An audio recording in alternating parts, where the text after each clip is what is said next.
dengue. Bom, o grupo é composto pela Bianca, Daniele, Eriane, Juliana, Euneiele e Railane. A Dani vai começar a apresentar.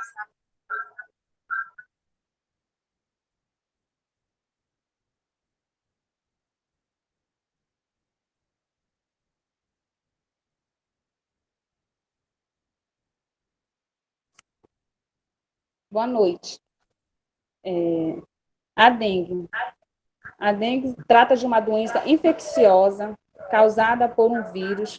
Essa doença pertence ao grupo de arbovírus, que são passados por uma picada de inseto, principalmente o mosquito. O mosquito transmissor da dengue é originário do Egito. Na África, vem se espalhando pelas regiões tropicais e subtropicais do planeta desde o século XVI, período das grandes navegações. Admite-se que o vetor foi introduzido no Novo Mundo no período colonial por meio de navios que traficavam escravos. Houve relatos de epidemias no século XVII, mas os principais registros mais plausíveis da dengue datam de 1779 e 1780, quando uma epidemia varreu a Ásia, a África e a América do Norte. Dessa época até 1940, a epidemia de dengue tornaram-se frequentes. Em 1906, a transmissão por mosquitos tem gêneros Aedes, confirmada. Aqui no Brasil, a dengue é conhecida desde os tempos de colônia. O mosquito Aedes aegypti tem origem africana. Ele chegou no Brasil junto com os navios negreiros depois de uma longa viagem de seus ovos dentro de depósitos de água das embarcações. O primeiro caso da doença foi registrado em 1685 em Recife, Pernambuco. Agora eu vou passar para a minha colega Eriane Xavier.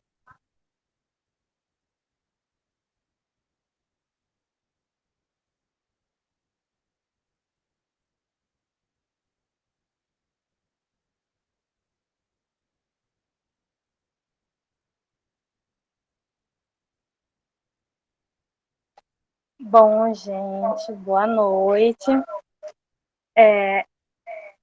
Eu vou falar um pouco de como acontece o contágio.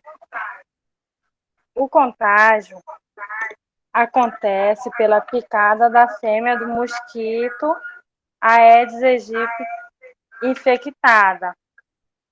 O ciclo ocorre de transmissão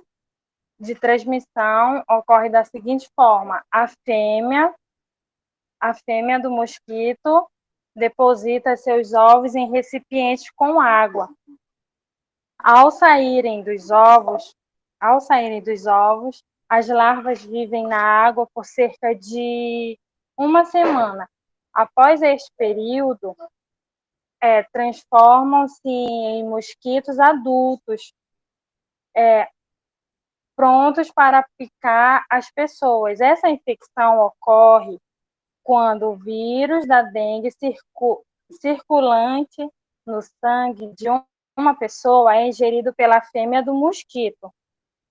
O mesmo procria em velocidade extrema, podendo viver em 45 dias. Uma vez que o indivíduo é picado, a demora, no geral, de 3 a 15 dias para a doença se manifestar. Agora eu vou passar para a colega fazer a parte dela.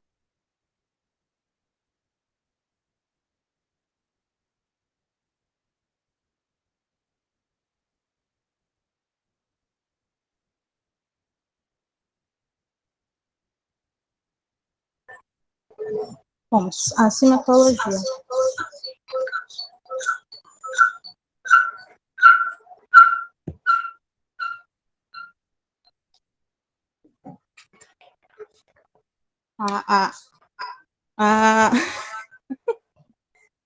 Bom, os sintomas da dengue clássica, elas variam entre a leve, moderada e a grave. A leve, ela apresenta febre por até 7 dias, cefaleia, prostração, dor retroorbitária, exanterna, mialgia, antrologia e esses são sintomas inespecíficos, né? Alguns sentem todos, outros sentem só alguns. E na dengue moderada e grave também já pode apresentar manifestações de hemorragia. Tá? Na dengue hemorrágica, normalmente tem a dor abdominal intensa ou contínua, não cede com nenhum tipo de medicação, a pessoa fica agitada ou tem uma letargia, que é uma diminuição de energia, uma fadiga, vômitos persistentes, pulsos rápidos ou fracos, hepatomegalia dolorosa, né, que é uma dor no fígado, extremidades frias, eles apresentam as mãos ou pés frios, cianose, sangramentos espontâneos pelo nariz, gengiva, cianose, sangramentos espontâneos, lipotimia, hipotensão postural, diminuição da diurese. Além também tem a dengue hemorrágica também pode apresentar como dizer assim, uma melhora rápida, súbita, né, no 5º dia da febre. Vou passar para a minha colega agora.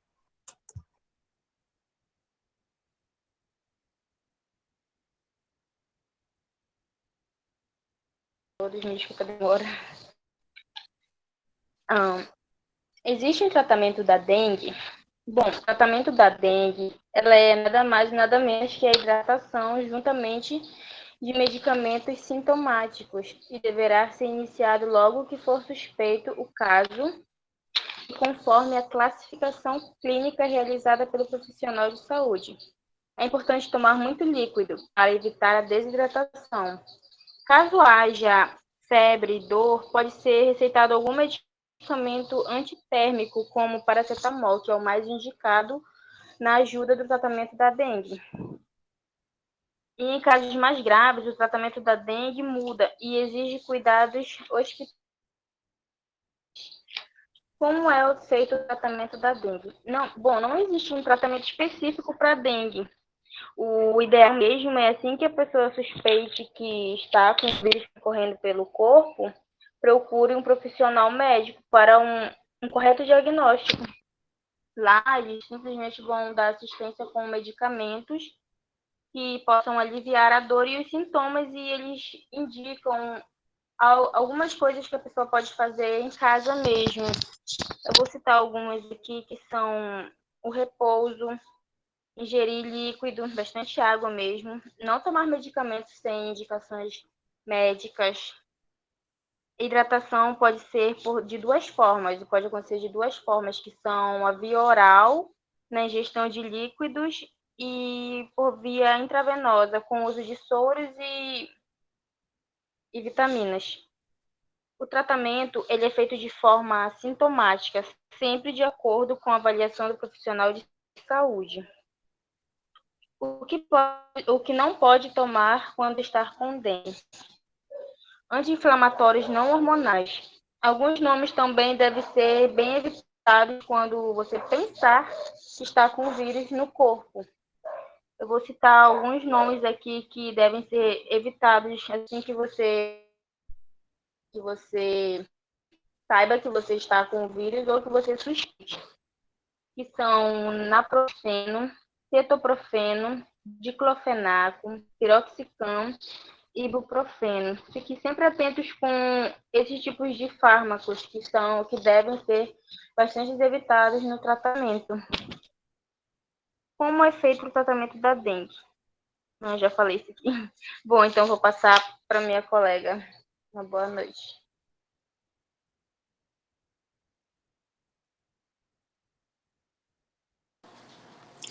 Boa noite, turma. Boa noite, professora. Eu sou a Juliana e eu vou falar aqui para vocês um pouquinho sobre a prevenção da dengue. Bom, a prevenção da dengue ela é feita por práticas simples, que evitam a transmissão do vírus para o nosso corpo. E a gente pode começar esses cuidados, primeiramente, dentro da nossa própria casa. Como? Eliminando flocos de água parada. Porque, creio eu, que todo mundo sabe que o mosquito ele se prolifera em locais com água acumulada. Então, alguns tópicos que a gente deve seguir são manter vasos de plantas, pratos, todos cobertos com areia, para não acumular água ao redor da planta.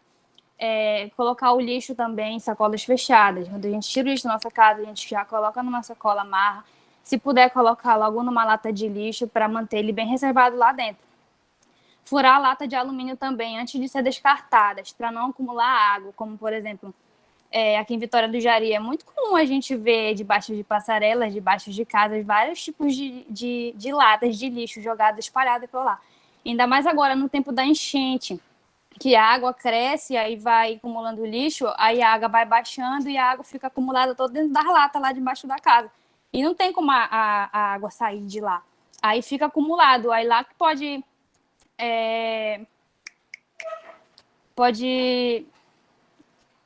ser, esqueci a palavra. Lá que o vírus pode dar o início já para a ovulação, para ele prosseguindo e indo adiante. Pode se proliferar, Ju. Proliferar, obrigado. E lavar bebedouros de aves e animais pelo menos 2, 3 vezes na semana, porque para quem tem animais dentro de casa, que tem aqueles recipientezinho dele lá, é sempre bom dar uma limpada lá e ir trocando a água. Que também lá pode acontecer também em caso de proliferação. O segundo tópico é a gente aplicar larvicidas. Em locais que tem muito foco de água parada, tipo depósito de sucata, geralmente a gente vê, em oficinas. Quem já andou lá pelo Monguba viu que tem muita oficina lá e tem bastante sucata lá. Isso aí é bem comum a gente ver. Ferro velho e lixões. Geralmente, quando tem esses locais, acontece a aplicação de produtos químicos para eliminar os ovos das larvas do mosquito da dengue. A aplicação ela é somente feita por profissionais treinados, indicados pela Secretaria de Saúde ou das prefeituras. A aplicação ela depende da quantidade de larvas do local e, para o nosso bem, esse veneno não faz mal para a nossa saúde. Outros tipos de aplicações que podem ser feitas são aquele ultra baixo volume, que também é conhecido como carro fumacê.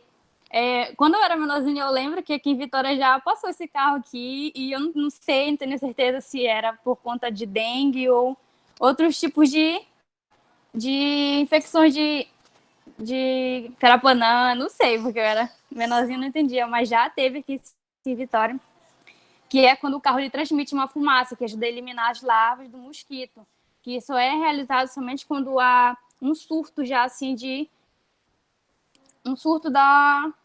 esqueci a palavra de novo. Um surto da doença. Outro tópico também que a gente deve se prevenir, evitar ser picado pelo mosquito. Porque é possível prevenir a doença através de medidas que evitam a picada do mosquito, como, por exemplo, usar roupas compridas, calça, camisa comprida, em tempo em tempos de surtos do mosquito da dengue. Por isso, a gente deve se manter protegido nesses tempos, usar repelente, porque a maioria do pessoal só às vezes quando vai para o sítio, né? Mas quando assim na cidade, eu acho que é meio difícil. E também tem a vacina. A vacina, ela está disponível no Brasil, ela protege o corpo contra a dengue, porém ela é indicada com pessoas até de 45 anos de idade que já tiveram a doença mais de uma vez. Somente nas pessoas que moram em regiões onde o surto é muito grande. A vacina ela não é disponibilizada pelo SUS para todos os brasileiros, ela somente é aplicada nas pessoas que vão ser atendidas em clínicas particulares. E é isso, por enquanto é isso. Aí vou passar agora para minha colega para dar continuação do trabalho. Boa noite. Oi, gente, boa noite.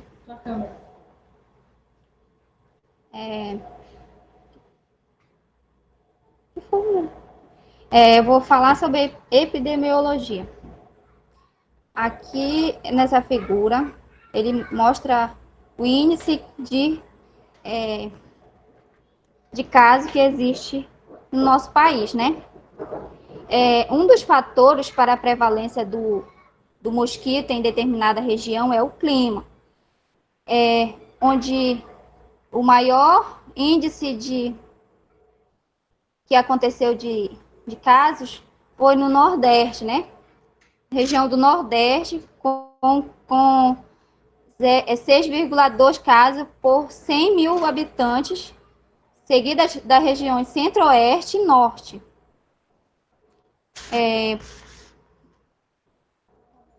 Por quê? Porque o Aedes aegypti eles se proliferam em lugares, ele é mais, como é que eu posso dizer? Eles em lugares tropicais e subtropicais.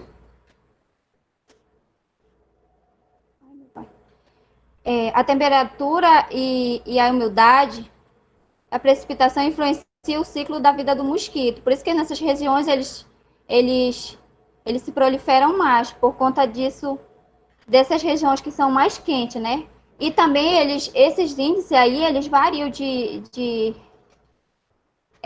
lugares para lugares, né? Porque, por exemplo, aqui, se os lugares, a região que estiver mais quente, eles podem ter aí um índice maior, né? A incidência maior.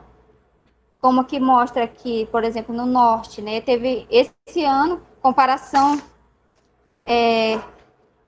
segundo o jornal do G1 Amapá, em Macapá, no ano de 2021, com 25 casos de dengue em Macapá.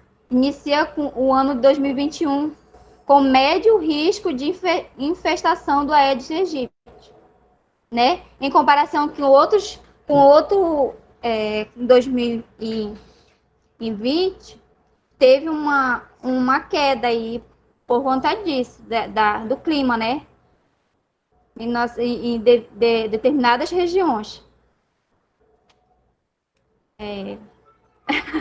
O Nordeste, como eu falei, o Nordeste foi com maior porcentagem aí, com 48,3%.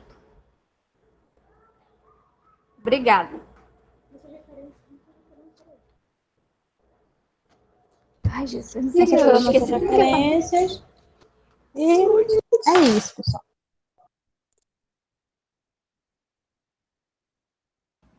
Já, meninas? Todos falaram? Sim. Foi bem legal, viu, meninas? Parabéns. Gostei muito da forma de apresentação de vocês. Vocês abordaram todos os tópicos que a gente sugeriu, né? Que eu sugeri para vocês. Bora reforçar só para a turma. A dengue se apresenta em 4 tipos, né? Tipo 1, tipo 2, tipo 3, tipo 4. Hoje já existe uma vacina, igual a Juliana, eu acho que colocou para a gente, quando ela falou ali da prevenção e tratamento um pouco. Só que a vacina hoje que existe, ela acaba não sendo prevenção, ela acaba sendo...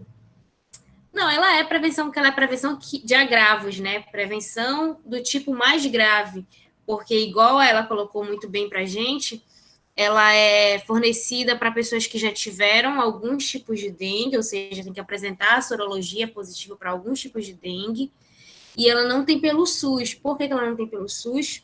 Porque ela ainda está em teste, na fase 3 de teste do laboratório que está fazendo ela, e a Anvisa só libera depois que já passou por todos os testes, já concluiu as fases 1, 2 e 3 da sua formulação. Então, por isso que ainda não tem disponível, eles ainda estão melhorando ela, mas sim, é uma ótima alternativa.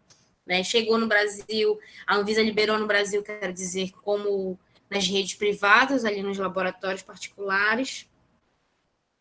E é isso. Foi bem legal, viu, meninos? Parabéns. Enviem o trabalho escrito no grupo, tá? Em formato PDF.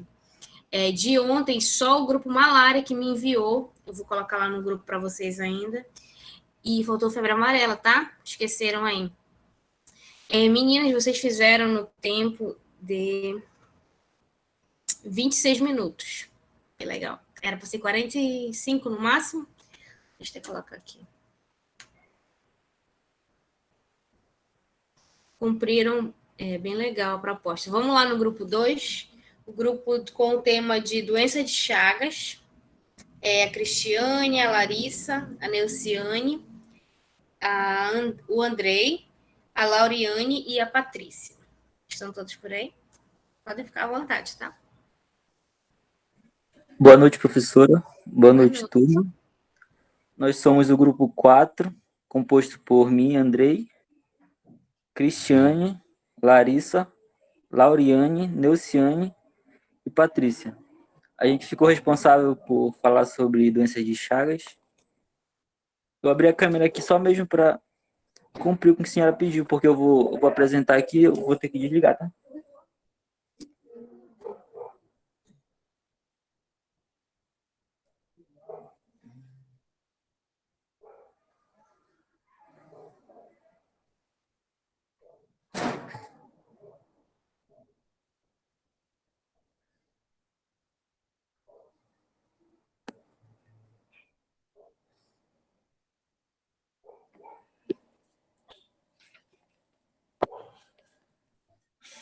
Dá para ver o slide aí? Dá sim, para mim tá parecendo legal. Então vamos lá. Doença de Chagas. A tripanossomíase americana, denominada posteriormente doença de Chagas por causa do seu descobridor, pesquisador brasileiro Carlos Chagas, é uma doença parasitária resultante da infecção pelo protozoário parasito hemoflagelado Trypanosoma cruzi, tendo insetos triatomíneos como vetores, ou seja, os conhecidos como barbeiros. É importante lembrar também que essa doença ela existe em vários continentes, porém apenas no continente, na América Latina, que existe o seu vetor, que no caso é o barbeiro. É importante lembrar também que tudo que sabemos sobre essa doença é graças a pesquisadores brasileiros, tendo aí como pioneiro Carlos Chagas, que é pioneiro na pesquisa e descobridor da doença também. E as formas mais comuns de transmissões dessa doença ainda são vetoriais, seja via lesão resultante da picada, seja por mucosa ocular ou oral. Contudo, apresentam também importância epidemiológica a transmissão transfusional e congênita, ou seja, através de transfusão de sangue, de órgãos, e também da mãe para o bebê, para o feto. A doença de Chagas, ou tripanossomíase americana, apresenta uma fase aguda que pode ser identificada ou não, e a tendência é evoluir para as formas crônicas indeterminadas, como cardíacas e digestivas, se não tratada precocemente com medicamentos específicos. O que é a doença de Chagas? Ela é uma doença transmissível causada por um parasita, transmitida principalmente através do inseto barbeiro. O agente causador é um protozoário denominado Trypanosoma cruzi. No homem e nos animais, vive no sangue periférico e nas fibras musculares, especialmente as cardíacas e digestivas. Os barbeiros abrigam-se em locais muito próximos a fontes de alimento e podem ser encontrados na mata, escondidos em ninhos de pássaros, tocas de animais, casca de troncos de árvores, montes de lenha embaixo de pedras. Nas casas, escondem-se nas frestas, buracos das paredes, camas, colchões, baús, além de serem encontrados em galinheiros, chiqueiros, paiol, curral e depósitos.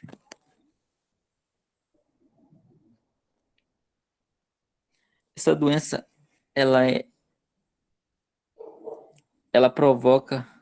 é provocada pelo protozoário Trypanosoma cruzi, adquirida por meio de contato das fezes do inseto barbeiro, também conhecida pelos nomes mal de Chagas, chaguismo ou tripanossomíase americana.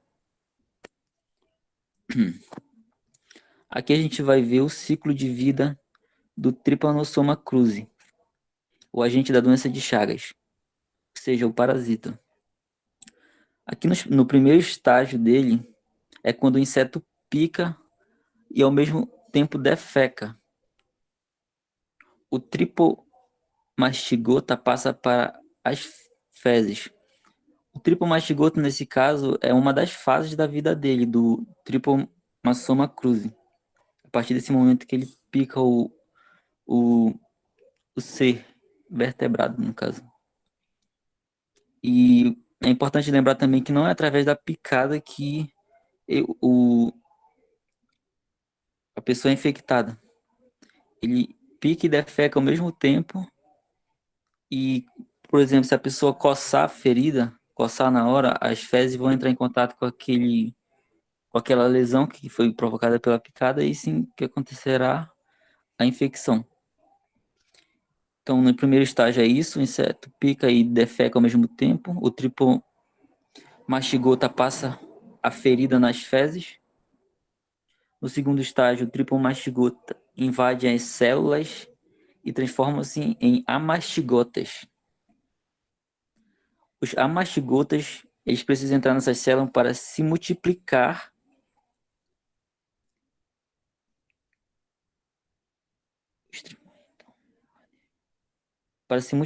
assexualmente.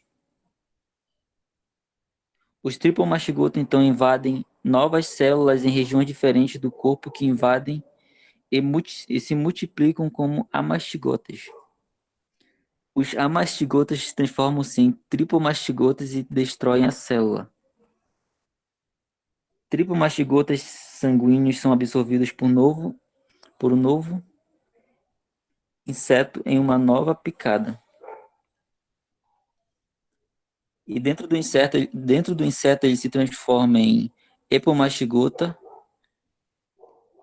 e multiplicam-se, transformando-se em tripomastigotas. E assim é o ciclo de vida do Trypanosoma cruzi. Vamos agora dar continuidade.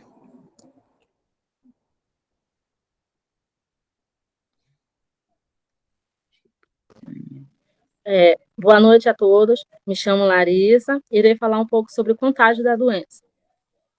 Como acontece o contágio da doença? Acontece com a transmissão do Trypanosoma cruzi, que entra no sangue a partir do contato das fezes do barbeiro, né? Muitas pessoas acreditam que a transmissão do barbeiro se dá através da picada da doença, no caso, né? Mas, na verdade, o protozoário chamado Trypanosoma cruzi, que é o causador da doença. Esse protozoário, ele é eliminado nas fezes. Quando uma pessoa é picada pelo inseto, a primeira reação é coçar. Pelo que eu entendi, é muita coceira que dá, né? Aí, com isso, o Trypanosoma acaba entrando mais rápido nas nossas correntes sanguíneas. E também outras formas de contágio, que é através da mucosa dos olhos, né? Que isso aqui, a pálpebra aqui, ó, fica inchada, fica bastante inchada. Aí tu acaba levando para os olhos, para o nariz e também para cortes e feridas recentes na pele. Como a doença de Chagas é transmitida? Eu vou ler aqui, professora, porque está muito pequeno para me ler aí no slide, tá? Eu vou ler aqui no meu papel. As principais formas da transmissão da doença de Chagas são a vetorial, contato com as fezes do Trypanosomos infectados após a picada, repassos. O que são os trimasomínios? São insetos popularmente conhecidos como barbeiro, chupão, procotó ou bicudo. Vocês estão podendo me ouvir direito porque eu estou sem fone. A gente está te ouvindo sim, Sim, Larissa. está bem claro. Ok. O que significa vetorial? Que é mais mesmo um contato das fezes do barbeiro com a pessoa infectada, né? No caso. Aí vamos falar sobre a oral, né? Que é a ingestão de alimentos, só um momento aqui pegar meu papel, que é a ingestão de alimentos contaminados por parasitas provenientes dos triadomíneos infectados, que é mais comum aqui, né? Que é, no caso, o açaí, o caldo de cana, né? O açaí, ele é o maior causador de surto da doença de Chagas no Brasil. Alguém pode me explicar o porquê?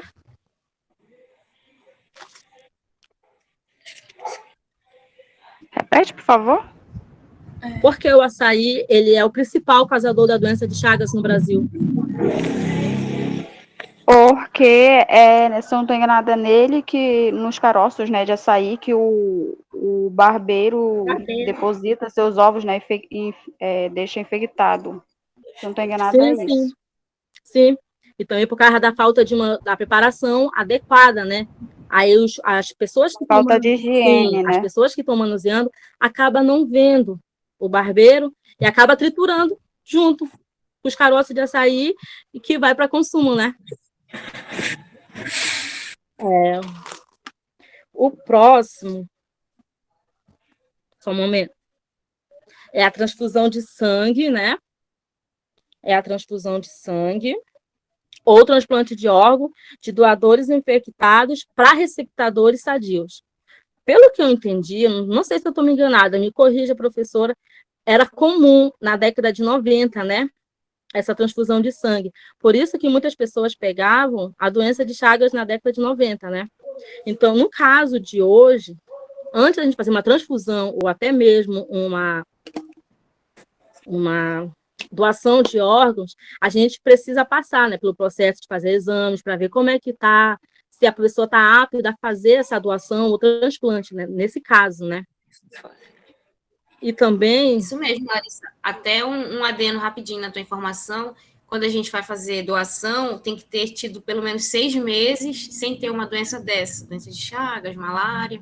É 6 meses na corrente sanguínea, né? Sim. Pois é. E também temos o acidental, né?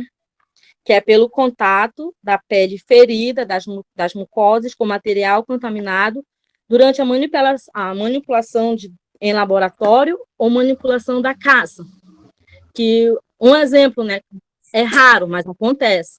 Quando a própria pessoa está estudando sobre a doença, que acaba se contaminando com a própria... Esqueci a palavra. Com o próprio material mesmo, o próprio material contaminado, né? E também temos a vertical, né? No caso. A vertical é quando a mulher está grávida, que está com a doença ou esteve com a doença, esse protozoário, ele acaba cruzando a placenta e infectando o feto, causando risco, pode causar abortos ou até mesmo problemas sérios ou até mesmo fatais para o recém-nascido, né? Nesse caso. Então, e outra coisa também vale lembrar, né? Que o barbeiro, ele é um único inseto transmissor da doença de Chagas. Então, eu vou passar para outro slide aí, André, por favor. Isso, obrigada. Vamos falar sobre a transmissão, né? A forma que está incubado sobre a pele da pessoa. Na transmissão vetorial, né? No caso das fezes, que é de 4 a 15 dias. Na transfusão, na transmissão de órgãos, que é de 40 ou mais dias. Na transmissão oral, que no caso do açaí, da cana-de-açúcar, é de 3 a 22 dias. Então, que eles ficam incubados antes de aparecer os sintomas. E na transmissão ocidental, aproximadamente até 20 dias para ele aparecer os sintomas. Então, eu vou passar para minha colega Neuciane, que vai falar mais, e daqui a pouco eu dou uma finalizada no meu conteúdo, tá? Obrigada a todos. Tchau.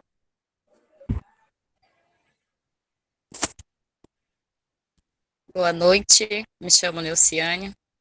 Vou falar um pouco dos sinais e sintomas da doença de Chagas. Deixa eu só aumentar um pouquinho o som aqui, que está um pouco pequeno. A doença de Chagas pode apresentar sintomas distintos nas duas fases que se apresenta, que é a aguda e a crônica. Aí a gente vê, né, são duas fases no caso, a aguda e a crônica. A fase aguda, que é a mais leve, a pessoa pode apresentar sinais moderados ou até mesmo não sentir nada, no caso dos assintomáticos, né? Na fase aguda, os principais sintomas são a febre prolongada, dores de cabeça e no corpo, a fraqueza intensa, aparecimento de nódulos, diarreia, vômito, irritabilidade da pele, inchaço, principalmente no rosto e nas pernas. Já a fase crônica, ela apresenta, os sintomas que ela apresenta os distúrbios cardíacos, dor abdominal, constipação, prisão de ventre, dificuldade para engolir, perturbações digestivas. Próximo slide.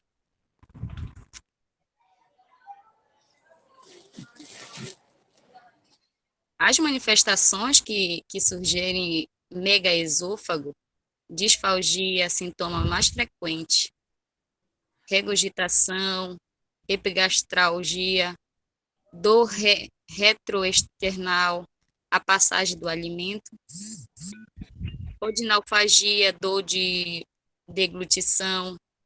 Só um momento, eu desliguei. Mensagem do WhatsApp chegou que atrapalhou o slide, professora, desculpa.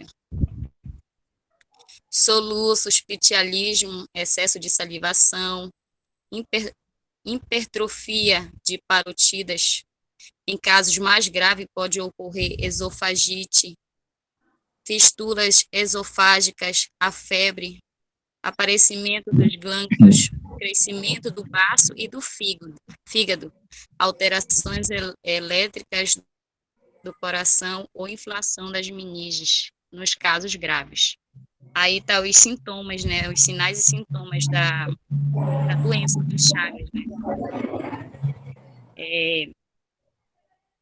Deixa eu dar só uma olhadinha, professora, aqui. Como é que eu posso falar aqui? A doença, tô nervosa.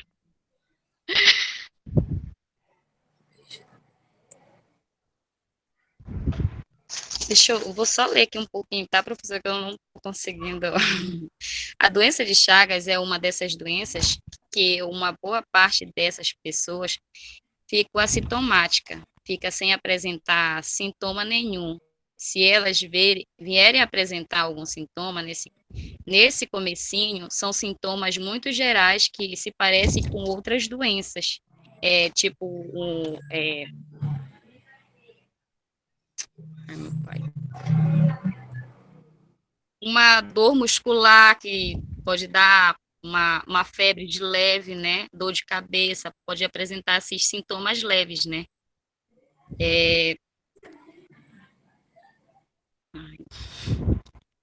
Já a fase crônica, ela custa bastante pelo fato que ela é assintomática, então a pessoa já demora bastante, sentir os sintomas, né? Passa anos para poder sentir esses problemas, no caso, que ela já vai atingindo essas partes do coração.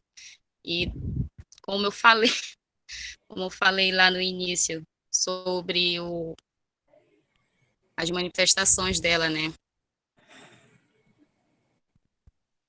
Então é isso, professora. Depois, quando passar o nervosismo, eu tento explicar mais um pouquinho, passar para a próxima colega.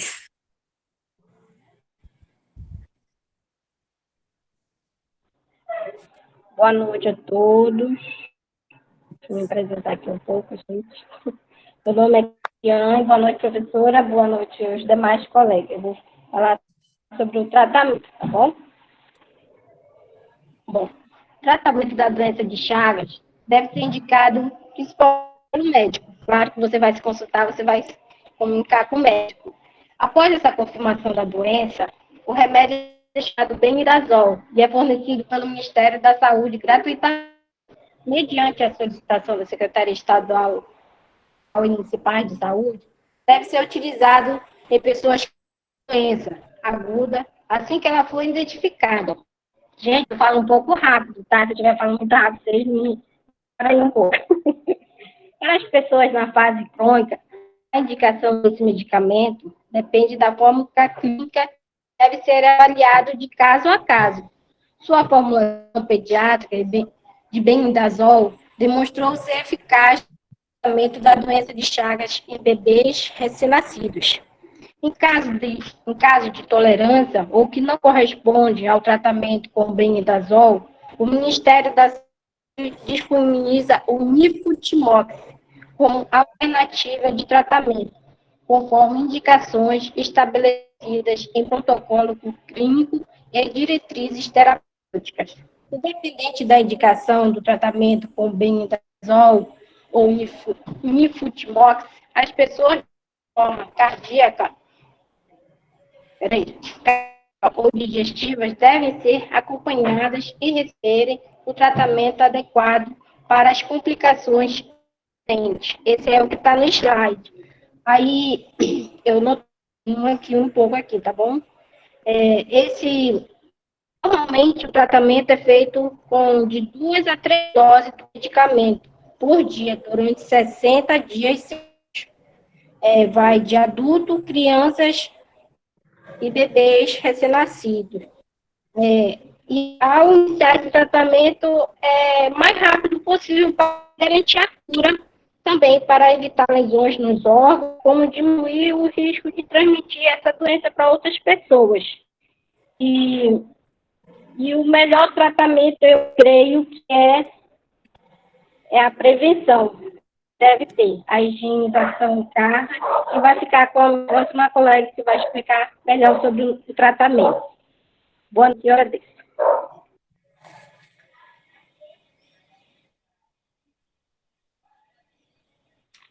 Olá, boa noite. Meu nome é Patrícia. Eu vou falar um pouquinho sobre a prevenção, né? Assim, vocês podem perguntar o que é a prevenção. No caso, para mim poder entrar na prevenção, eu vou voltar um pouquinho lá atrás, que eu acredito que, não sei se vocês prestaram bem atenção, né? Mas quando a gente fala em prevenção, a prevenção, principalmente, ela vem da questão da transmissão. Ou seja, para você fazer a prevenção, você tem que estar alinhado em relação à transmissão. Eu vou ler rapidinho aqui o papel, pode ser que você tenha esquecido, né? Só para mim poder entrar na parte da prevenção. Vetorial, né? Contato com fezes, né? Do triatomíneos infectado, né? Após a picada, né? Oral, ingestão de alimentos contaminados com parasitas provenientes, né? Do triamôneos infectado. Vertical, ocorre pela passada de parasitas, né, de mulheres infectadas para seus bebês durante a gravidez ou no parto, e transfusão de sangue, no caso, e acidental, que é pelo contato da pele ferida, né, ou com mucosas ou com material contaminado em laboratório. Agora, como fazer essa prevenção, né, em relação a isso? Ou seja, para você se prevenir, você tem que evitar as formas de transmissão, né? Como é que eu vou evitar? Por exemplo, a prevenção da doença de Chagas, ela está intimamente relacionada à forma de transmissão.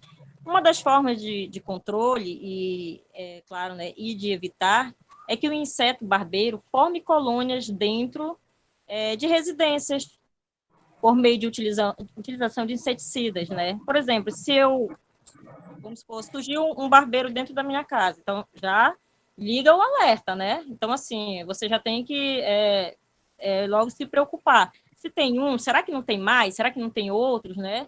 Então, assim, aí você já tem que chamar, né, pessoas especializadas para fazer esse combate, né, com inseticidas. Não vá você mesmo tentar fazer, porque às vezes você não, né, às vezes a gente tem bichinho, não é assim.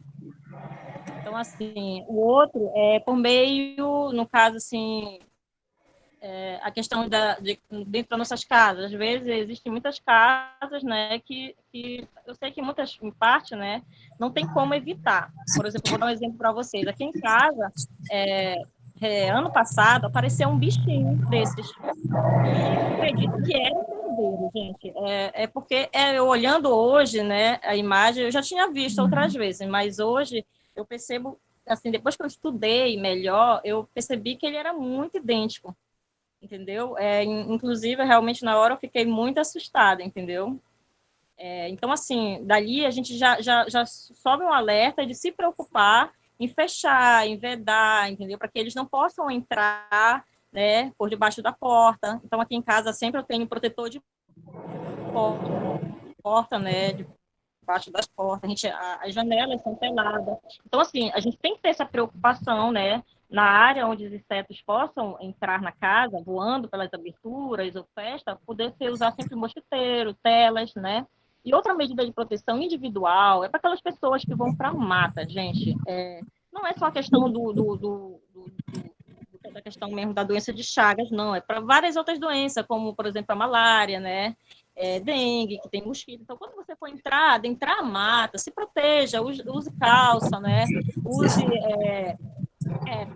que a gente usa repelente, entendeu? Se protejam mesmo, né? Eu sei que muitas pessoas, infelizmente, a gente só entra mesmo em casa às vezes, quando vai para um passeio, alguma coisa, mas tem pessoas que vivem nesses locais e não tem como, né? Eu tive vendo situações, por exemplo, quando a gente era mais jovem, que eu sempre andava com um grupo de jovens, a gente ia muito para o interior, fazer, às vezes, sempre encontros de grupo de jovens, e eu sempre observava que ali realmente é meio complicado fazer essa prevenção. Por quê?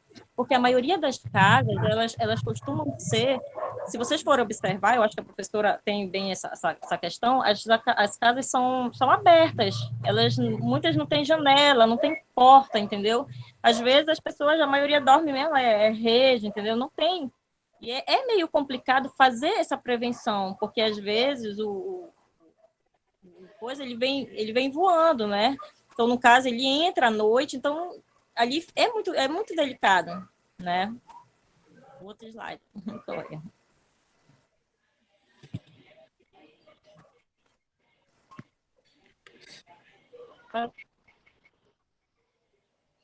Aí foi o que eu falei agora, recentemente. Por exemplo, aqui a gente pode ter o exemplo, né? Olhar aqui a questão de proteger, né? Na imagem, dá para ver. Usar mosquiteiros, isso é uma dica para nós mesmo, dentro de casa, gente. Eu, pelo menos aqui em casa, meus filhos só dormem no mosquiteiro, né? Porque não é só questão mesmo dele, né? É questão mesmo de, às vezes, carapanante, ferro, às vezes já fica ali uma feridinha, já vira uma ferida. Então, assim, é muito bom. Eu costumo dizer, assim, é um costume que eu tenho mesmo de dormir, e eu passo essa dica para vocês, durmam com o mosquiteiro, que é muito bom, entendeu? E aqui é outro exemplo que a gente viu, essa questão das casas. É muito complicado, gente, porque, assim, eu estudando, né, a questão da doença das Chagas, eu pude observar que a doença de Chagas, ela é uma doença que ela atinge muito, principalmente, assim, as pessoas mais pobres. Por quê? Porque a maioria dessas pessoas, assim, na questão das condições mesmo, habitacionais, né, quer dizer, das casas em que se vive, né? A gente pode ver, somente assim, para o interior, né? Então, é muito complicado ter esse cuidado, né?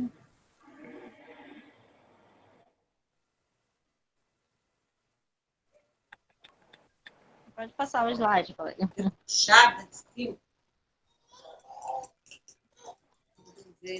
Quando o morador encontrar, né, o triatomíneos,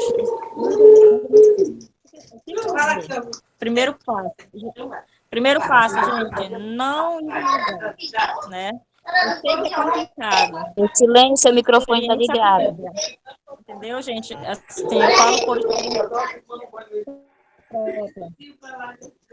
no ano passado, quando eu encontrei aqui dentro de casa, é muito difícil eu dizer para vocês, né, que na hora, assim, imediatamente, meu impulso assim, de age é de mãe, de proteger os filhos. Calma aí, Paty. Só um minuto. Para ela ouvir que o microfone dela está desligado, porque a gente não está entendendo. Gilcilene, seu microfone está ligado.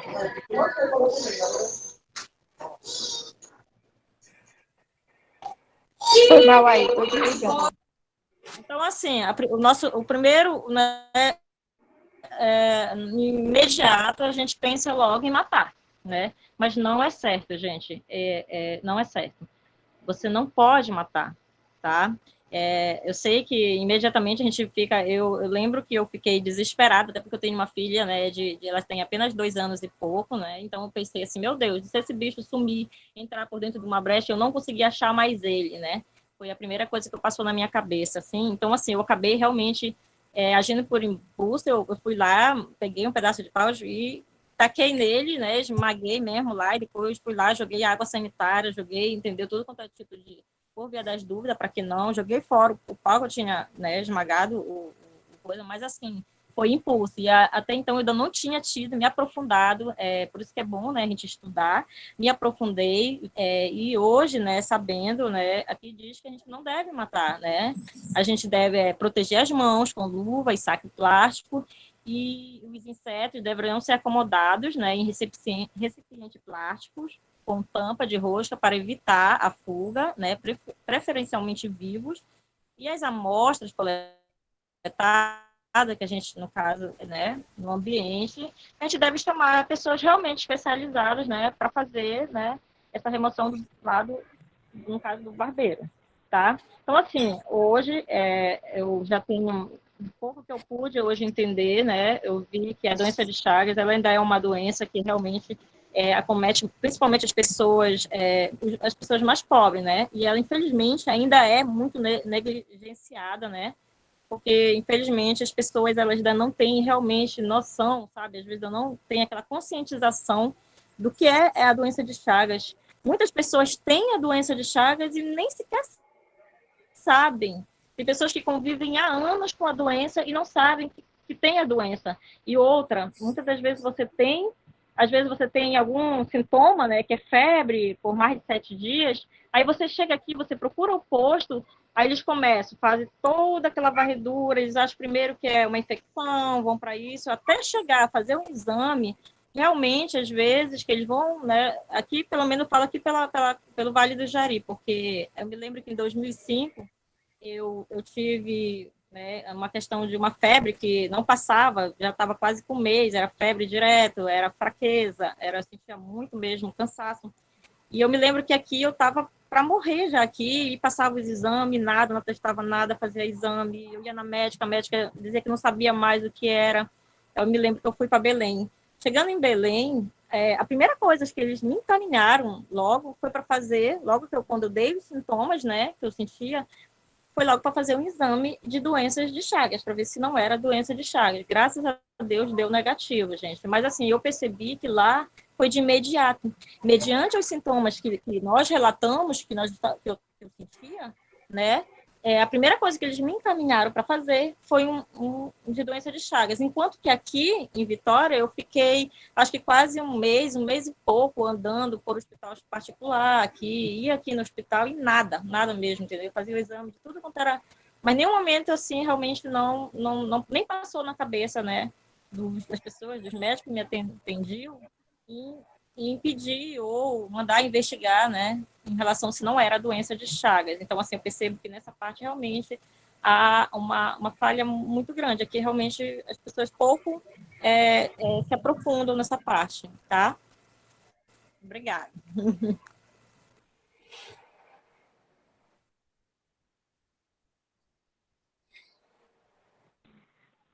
Boa noite, professora. Boa noite, gente.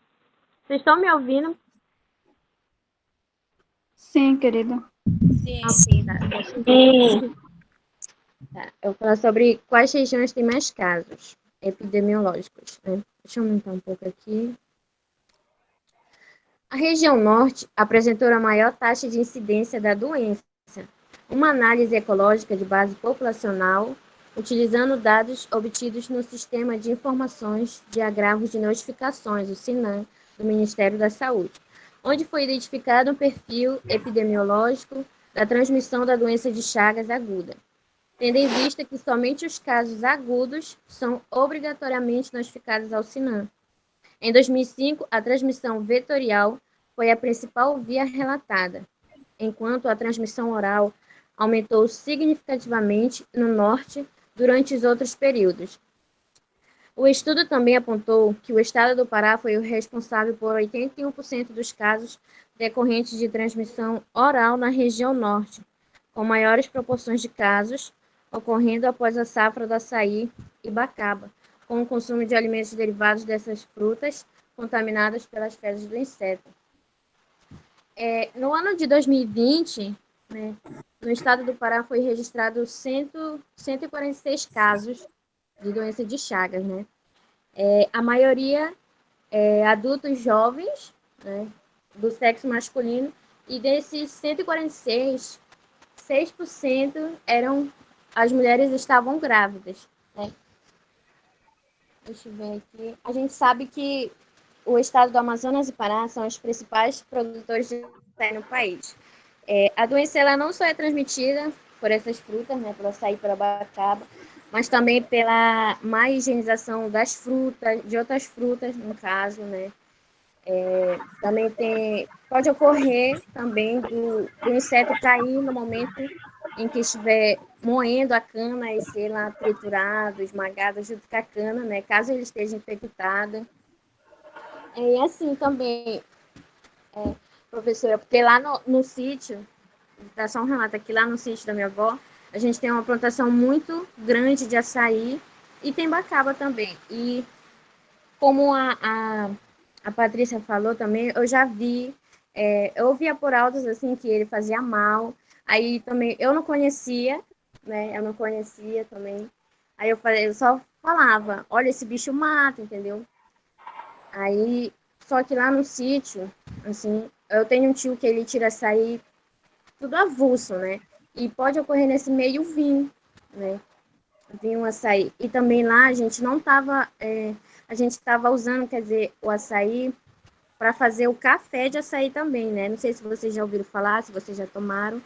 E aí também a gente estava ingerindo açaí 2 vezes mais, né? E eu acho que não estava infectado, né, o bicho, só que lá no momento que eu vi, eu não peguei assim, bati, esmaguei, não, eu peguei uma saca e botei ele dentro e fui lá para dentro do mato soltar ele, né, com medo.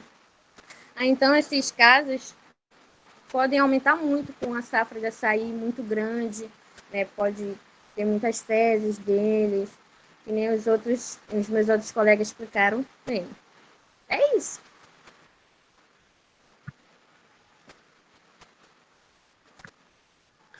Então, para finalizar, né, a minha parte sobre o contágio, o fato de você ser picado pelo inseto do barbeiro, né, que é o vetor, não significa necessariamente que você tem a doença, né?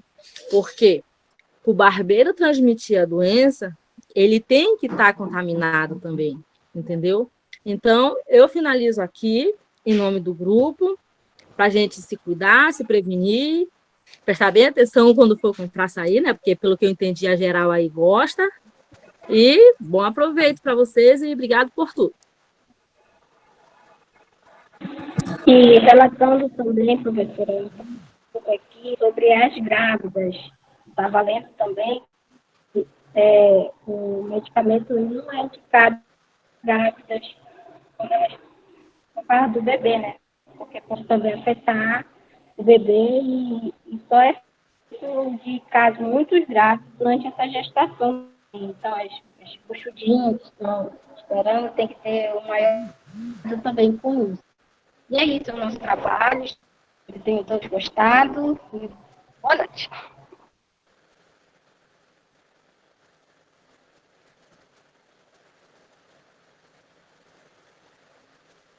Bom, meninos, bem legal, né? A gente conhecer aí a doença de Chagas. É uma doença que ainda apresenta alguns surtos. Deixa eu botar o tempo para vocês aqui. É uma doença que ainda apresenta alguns surtos em determinado período do ano, igual os meninos colocaram, né? Varia muito aí da safra. Quer falar, Lauriane?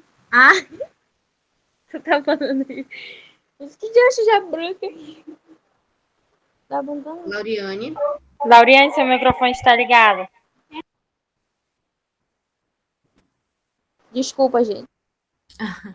Tá? Então, é uma doença que ainda apresenta surtos em determinado período do ano. Os meninos colocaram um ponto legal que quando eles apresentaram sinais e sintomas, a Neuciane falou pra gente, alguns sinais e sintomas, mas existe um sinal e sintoma que de cara é identificado como a doença de Chagas, que é quando a gente faz uma ultrassom, raio-x, algo que consiga ver o tamanho do coração, consiga ver assim, a imagem do coração, a gente vê a grossura do músculo do coração, né? Porque quando a gente conhece a anatomia do corpo, a anatomia é como é para ser. Quando a gente olha um que está diferente de como era para ser, como era para estar, aquilo chama a atenção da gente. Então, quando o músculo do coração está um pouco maior do que o normal, é um sinal e sintoma ali da doença de Chagas.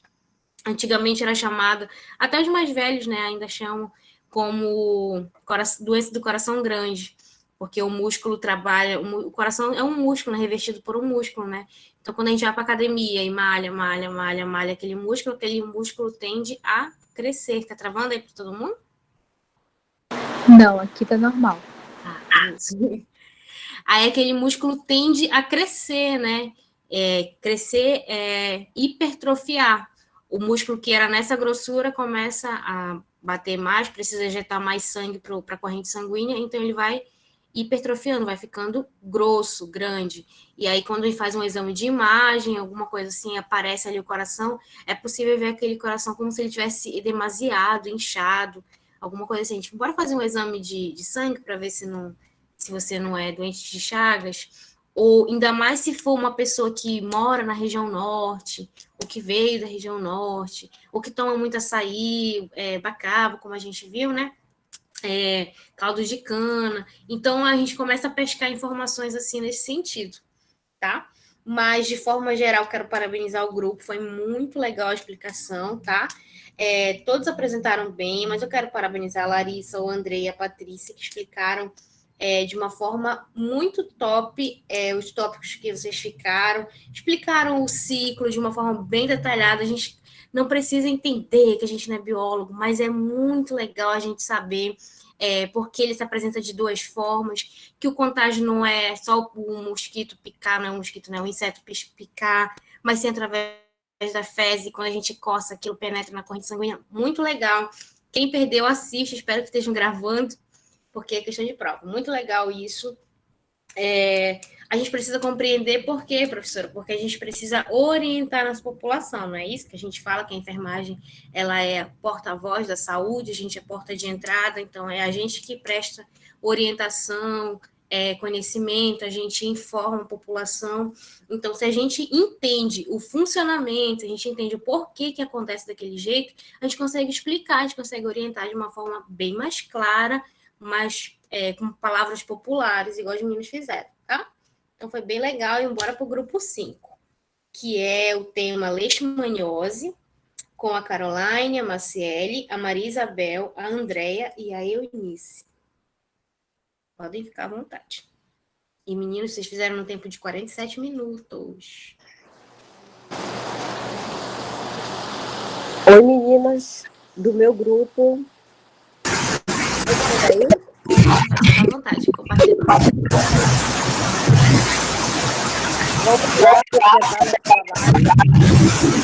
Só um instante. Boa noite, professora. Boa noite, colega. Manda seu áudio, não sei se é só para mim, mas parece que tá um pouco baixo, eu quase não estou chovendo. Tá saindo muita zoada da chuva. Acho que deve ser isso também. Mas tudo bem. Não, agora tô. Acho que deve ser o barulho da A gente chuva. está te ouvindo, Eunice. Isso, o barulho da chuva está mais alto que o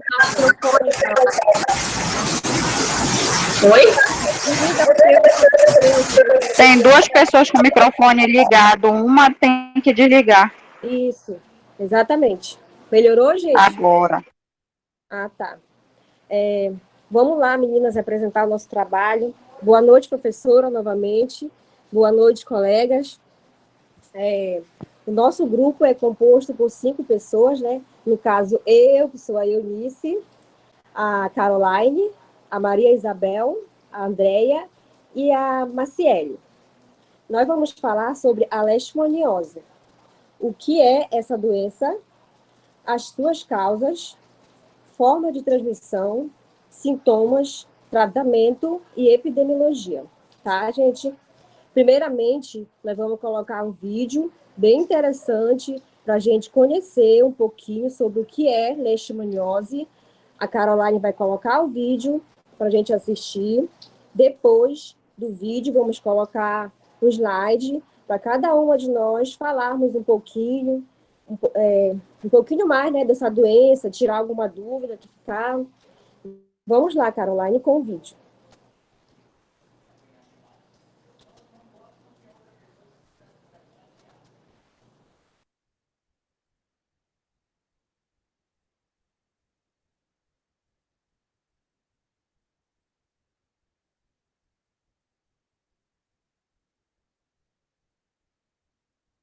Estão conseguindo me ouvir? Tô sim. Não, Caroline. É porque deu um pequeno problema aqui, mano. Eu vou colocar agora o vídeo. O meu computador travou. Tá bom. Tá, vou apresentar a tela agora.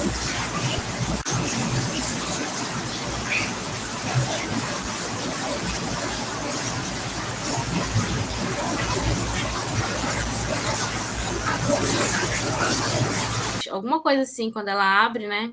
O dela, dá um eco.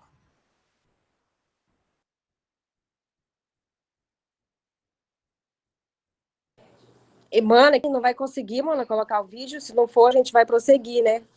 Sem o vídeo.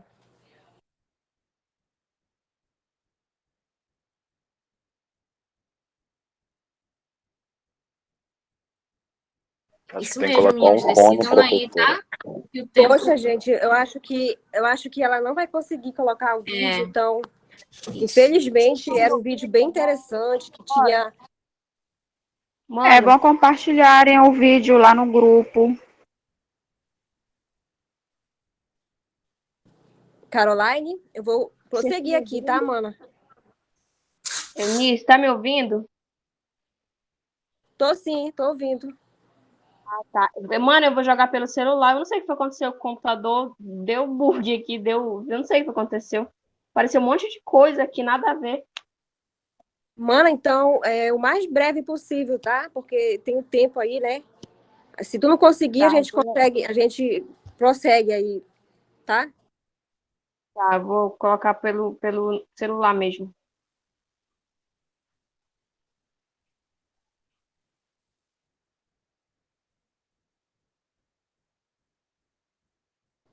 Poxa, eu espero que ela consiga colocar, porque tem mais imagem lá, muito bacana. Deixa eu ver se ela consegue, né? Vamos iniciar. Quase possível.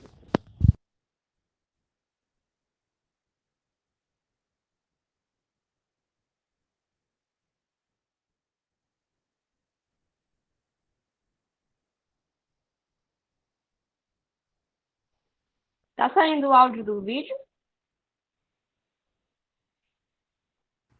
Não saiu, não.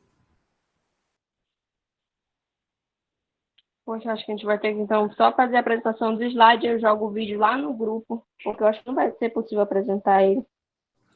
Sim, mano, pode colocar o slide aí para mim começar aqui, tá? Tá Por bom, favor. então.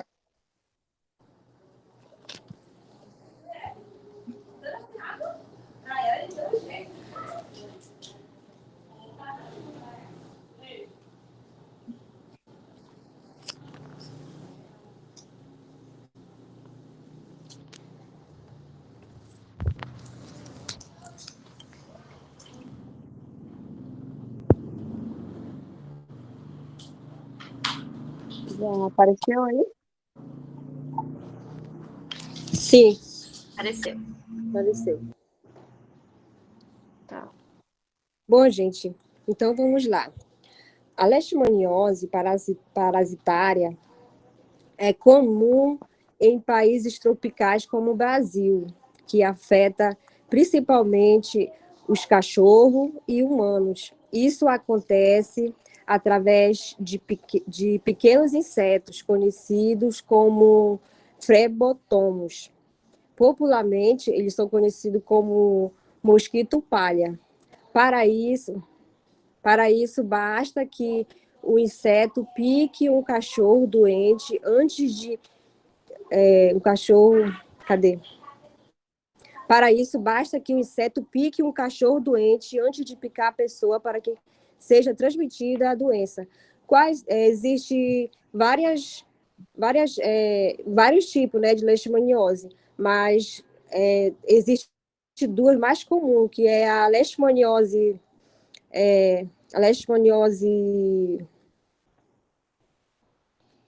Existem várias formas as duas mais comuns são a leishmaniose percutânea, que é também conhecida popularmente como ferida brava. Eu acho que todo mundo já deve ter ouvido falar. Essa é a forma mais comum e que afeta a pele. Infelizmente, né? Mas a gente vai ver lá no vídeo lá. Infelizmente não deu para ver o vídeo, que tem lá umas fotos muito feias lá dessa leishmaniose conhecida popularmente como ferida brava. Primeiro, ela provoca um pequeno caroço na pele e depois ela vai se transformando em uma ferida no local da picada, isso, tá, gente? Elas são avermelhadas, de forma ovuladas e decorrente do tempo, né? Quanto mais tempo vai passando que a pessoa foi infectada, vai aumentando mais essa ferida. E a outra é a leishmaniose visceral, conhecida também como calazar. Ela afeta os órgãos internos e causa sintomas mais sintomáticos, como febre, ínguas dolorida, perda de peso, dor abdominal e outros. E se seus sintomas não forem tratados, eles podem evoluir e causar até óbito ao paciente. Eu achei muito interessante ter estudado, né, sobre essa doença, porque, como a gente viu aí, a forma de contágio dela é através da picada de um inseto que se alimenta de sangue, né? Para contaminar a gente, primeiro ele pica um cachorro, no caso, contaminado. Aí, se ele picar no humano, a gente já fica contaminado. Eu achei muito interessante, porque tem pessoas que criam seus animais sem muito compromisso, né? De qualquer jeito ali, e não sabe o risco que está correndo. Porque se aquele animalzinho for contaminado e o inseto picar lá ele e picar a gente, já era, né? A gente está contaminado. Então, eu achei muito interessante ter adquirido esse conhecimentozinho sobre essa doença, porque eu não crio nenhum animalzinho desse, mas agora eu vou estar informando as minhas irmãs, o pessoal, né, da minha família que tem, para cuidar um pouco mais dos bichinhos, porque dá até pena de ver certos bichinhos jogados por aí, né? Pois é, então, agora a Caroline vai falar um pouquinho mais com mais detalhes sobre esses dois tipos aí de leishmaniose. Depois eu volto a falar mais um pouquinho. Caroline, pode ficar à vontade, mãe.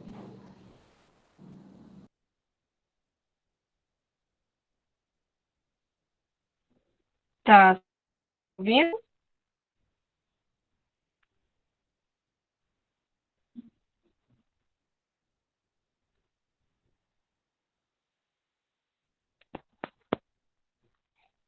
Sim, Sim. sim.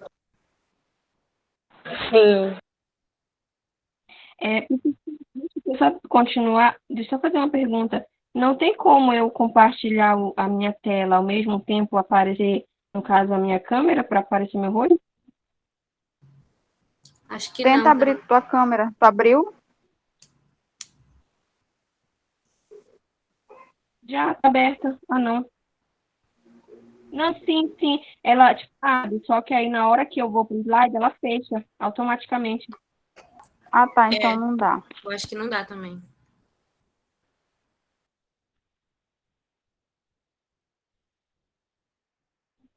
Tá, então continuar.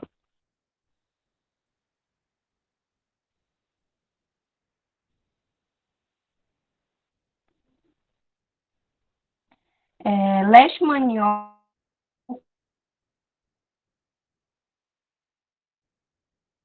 regiões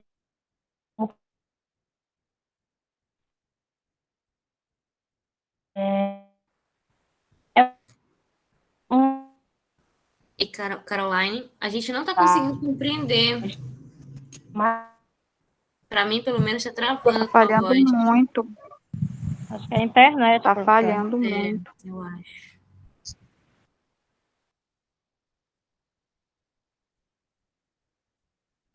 E professora, está falhando muito a internet, não está dando para a gente ouvir, não.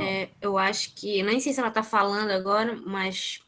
A Eunice estava dando para a gente ouvir bacana, Eunice. Isso. Tá Caroline, chovendo você tá também, escutando né? a Deve gente? ser isso. Eu acho que é por causa da chuva. Também acho que a internet dela pode estar caindo. Meninos do grupo, se vocês quiserem deixar a Caroline mais para frente, podem ficar à vontade, tá? Conversem aí entre vocês.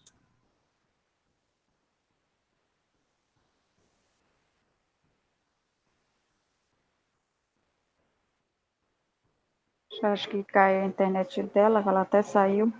Pois é. Cadê o restante do grupo? Falem com a gente aí. A Eunice caiu a internet dela, professora. Verdade. Ela está tentando entrar aí.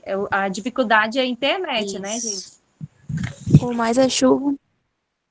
Verdade, com essa chuva que tá horrível aí. Bora aguardar um pouquinho. Tá, voltei. Estão me ouvindo agora? Foi a minha internet que caiu. Sim, a gente tá ouvindo. Sim, mano. Agora sim.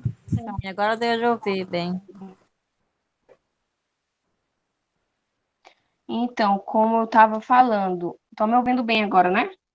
Sim. Sim. Então, estima-se que 200 a 400 mil novos casos de calazar ocorram anualmente no mundo. Mais de 90% dos novos casos ocorrem em 6 países, que é Bangladesh, Brasil, Etiópia, Índia, Sudão do Sul e Sudão. Então, no entanto, essa doença, o tratamento dela é feito com auxílio médico e requer frequentemente exames laboratoriais ou de imagem, né? Propaga-se que por animais ou insetos e pode durar anos ou até mesmo uma vida inteira. Que no caso é assim, como a gente pesquisou, né, tudinho, como a Anice falou no slide anteriormente. Para mim, assim, para o nosso grupo, eu mesmo não conhecia essa doença, já vim conhecer agora, né, a partir desse trabalho que a gente está fazendo. E, tipo, para mim foi ótimo mesmo, muitos conhecimentos. E, assim, no caso, na nossa região aqui, ocorre muito tipo de... A gente, como a Anice está falando agora, a gente tem muitos cachorros por aqui, né? E aí, assim, às vezes a gente pega uma micose em alguma parte do nosso corpo, e aí, quando vocês verem o vídeo que a gente vai postar no grupo, vocês vão entender mais ou menos o que eu quero falar. Porque, tipo, acho que talvez até alguns de nós aqui já pegou alguma micose parecida com as feridas que a Anice estava falando ainda há pouco. São muito parecidas mesmo. E aí, às vezes, a gente, tipo, pode até imaginar, poxa, será que eu estava com essa doença ou não? Mas não, gente, elas são muito parecidas com algumas outras doenças, tipo uma micose. É muito parecida mesmo. Porém, ela é tipo uma espinha. Essa doença, ela brota como se fosse uma espinha e depois ela é uma espinha vermelha que depois forma um buraco e fica essa ferida grande. E aí depois eu vou falar um pouco mais para baixo, sobre as outras coisas. E aí agora eu convido a minha amiga Maria a falar um pouquinho. Ela vai falar um pouco mais para vocês. Pode desligar meu microfone. Olá, boa noite. Estamos escutando bem aí? Sim, Maria. Só antes de você iniciar, nível de informação, o material de vocês não está mais aparecendo, tá? É porque era a Caroline que estava compartilhando a tela. E como a internet dela caiu, ela não está mais compartilhando. Ela só deu a explicação dela. Vejam aí, tá? Ó, eu vou falar um pouco sobre a epidemiologia leishmaniose. Eu vou tentar compartilhar novamente, é porque eu já tentei, só que tá dando erro na conexão aqui, eu acho que a internet está caindo. Tá, tudo bem. Eu vou compartilhar novamente.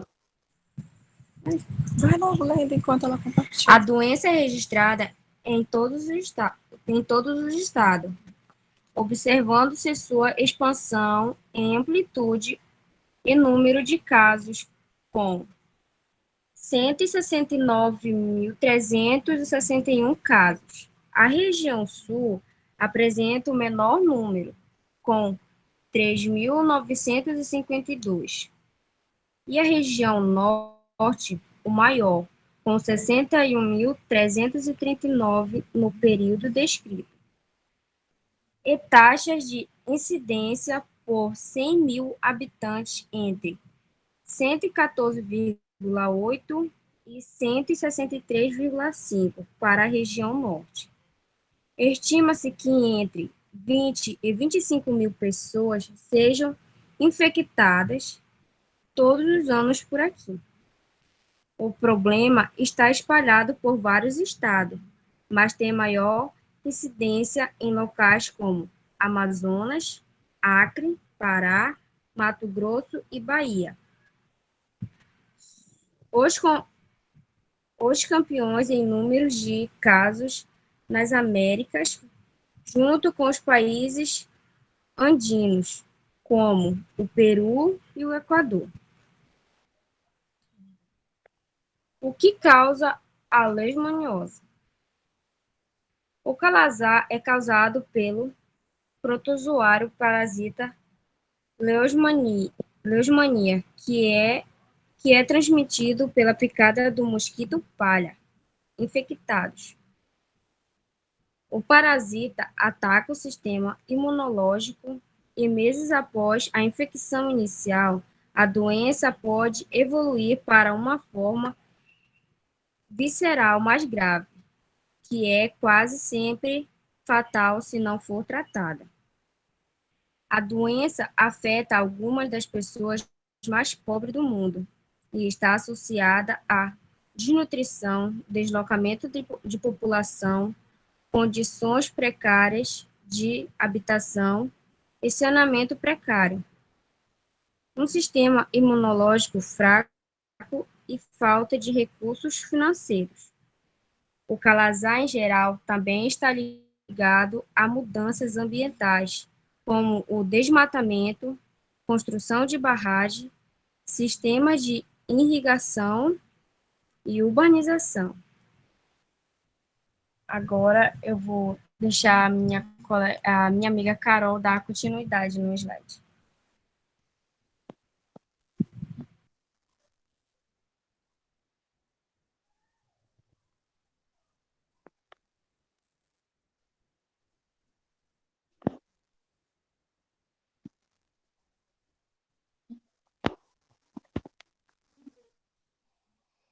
Tá, vou falar agora um pouco sobre os sinais, né, que eu ainda citei ainda há pouco, alguns sinais, e os sintomas da doença leishmaniose. Então, os sintomas da leishmaniose variam de acordo com a forma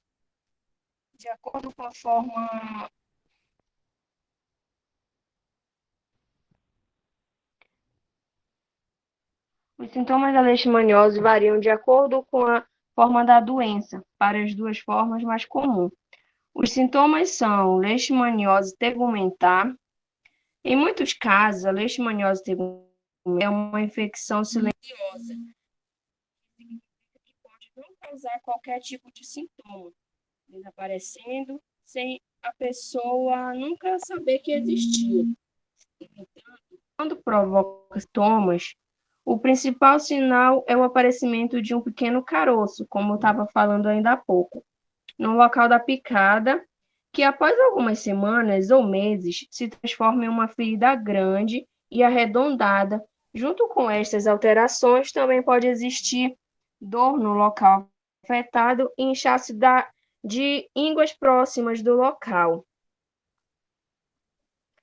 Segunda é a leishmaniose visceral.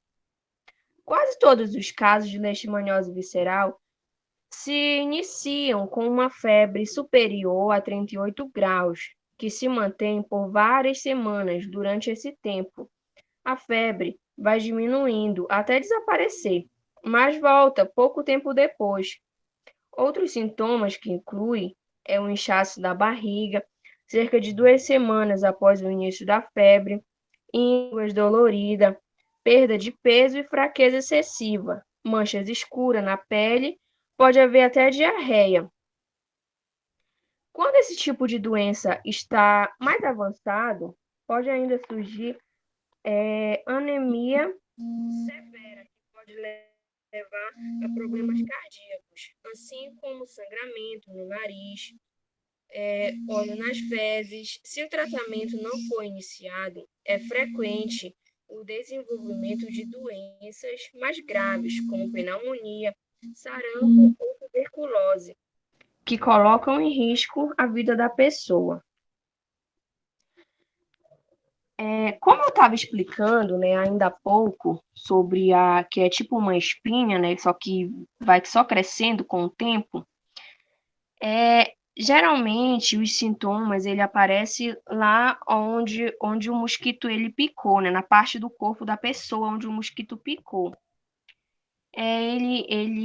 Tipo, a pessoa percebe primeiro, ela começa a aparecer, né, como eu estava explicando agora, uma bolha vermelha, como se fosse uma espinha. E aí, com o tempo, o correto não era bem essa palavra, tipo, explodir, mas ela abre, né, um buraco. Um buraco é uma ferida horrível. E aí,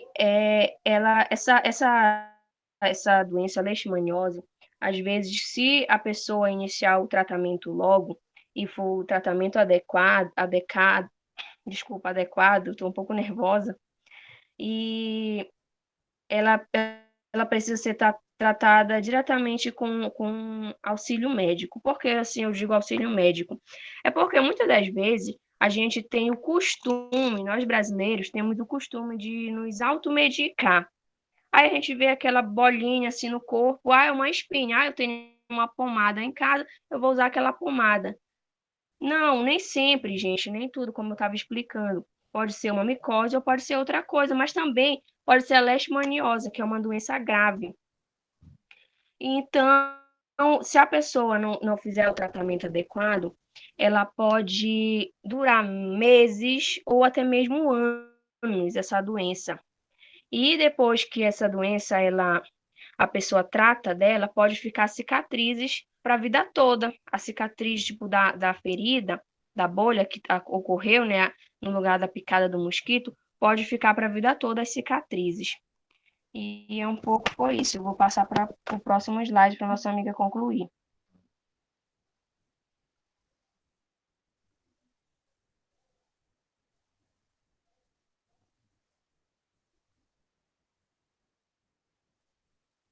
Tá aparecendo o slide aí? Tá acima. Sim. Tá, pode começar então, mano. A transmissão e como se proteger. Transmissão e como se proteger. A transmissão da leishmaniose para os humanos só acontece através da picada do inseto infectado. Assim, a única forma de se proteger contra a doença é evitando a picada do mosquito, adotando alguns cuidados como utilizar redes mosquiteiras ou cortinas repelentes nas janelas e portas, telas, em casa, passar repelente na pele ou utilizar frequentemente o spray inseticida, colocar coleiras com inseticida nos animais domésticos e vacina nestes animais. Evitar tomar banho em rios ou lagos perto de mato. Além disso, como o inseto que facilita a transmissão se reproduz em matéria orgânica, é muito importante evitar o acúmulo de lixo, o resto orgânico dentro de casa e nos locais próximos da habitação. Estes cuidados, além de protegerem contra a leishmaniose, também protegem contra outras doenças provocadas pela picada de insetos, como dengue, zika ou febre de chikungunya, por exemplo. A transmissão da leishmaniose é transmitida por insetos hematófagos, são aqueles que se alimentam de sangue, conhecido como flebotomos e conhecido popularmente como o mosquito palha. Os insetos são pequenos e apresentam uma coloração amarelada, que medem de 2 a 3 milímetros de comprimento. E devido ao seu tamanho, ele é capaz de atravessar as malhas dos mosquiteiros e telas. Nas zonas urbanas, os cães são os principais hospedeiros, mas é bom ressaltar que os cachorros não são responsáveis direto pela transmissão da leishmaniose. O que acontece é, quando as fêmeas dos mosquitos se infectam, ao picar um animal ou ser humano já doente, e ao picar outro ser sadio, acaba transmitindo a doença. Assim que acontece a transmissão. Não é o cachorro que transmite para o dono ou para outro animal, e sim quando o mosquito pica um animal que já está infectado, acaba se infectando esse mosquito, e quando ele for picar uma outra pessoa ou um outro cachorro sadio, aí ele vai acabar transmitindo essa doença. E para evitar a propagação da leishmaniose, aconselha-se, primeiramente, evitar a proliferação dos mosquitos palha, mantendo o ambiente limpo, livre de entulhos e acúmulos de lixo. A higiene e a limpeza são fundamentais para diminuir o incidente do mosquito palha. O uso de telas em portas e janelas, o uso de repelente é recomendado. Outra dica, passear com o seu cachorro durante o dia, já que os mosquitos são mais ativos na parte da noite. Já existe no mercado produtos que afastam os mosquitos, como a coleira, tem já uma coleira que é a Excalibur, se eu não me engano o nome, que é a única coleira com eficácia comprovada em mais de 30 estudos científicos com sua eficácia. E além desses produtos, temos a vacina, que é uma das formas também de proteger o animal contra a leishmaniose, que ela deve ser aplicada em cães a partir de 4 meses de vida. E assim os animais ficam saudáveis e soronegativos para a leishmaniose visceral canina. O protocolo completo deve ser feito com 3 doses, respeitando sempre o intervalo de 21 dias entre cada dose aplicada no animal. E é isso. Vou passar agora com a Andréia.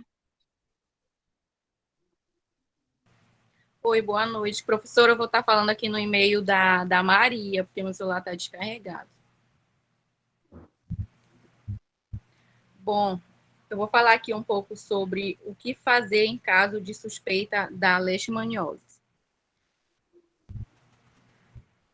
Quando existe suspeita de se estar infectado com a leishmaniose, é muito importante ir imediatamente ao hospital para fazer exames de sangue e confirmar se a doença está presente no organismo.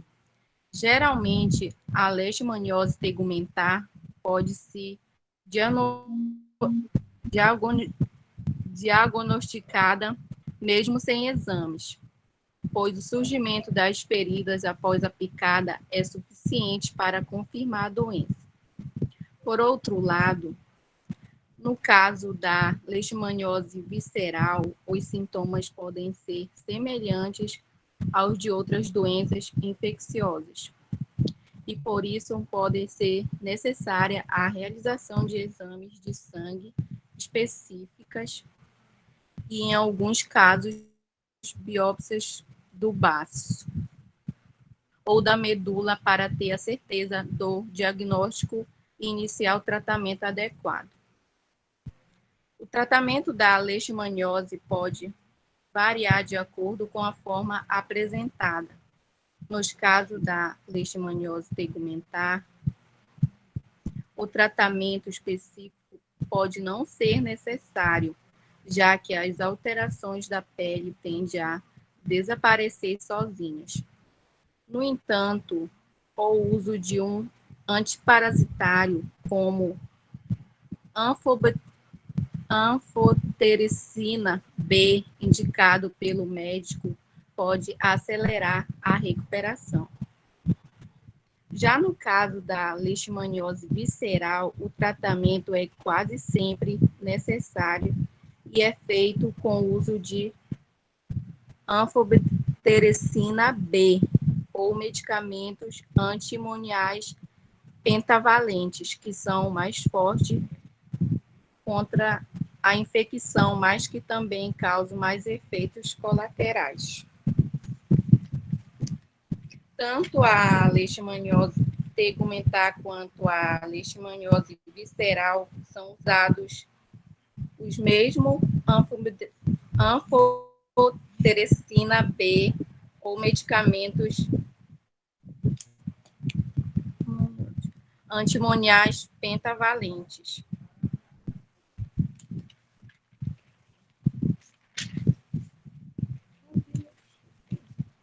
Então, professora, esse foi o nosso grupo apresentado com o tema leishmaniose.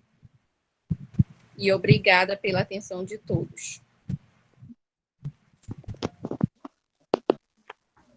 Certo, meninas.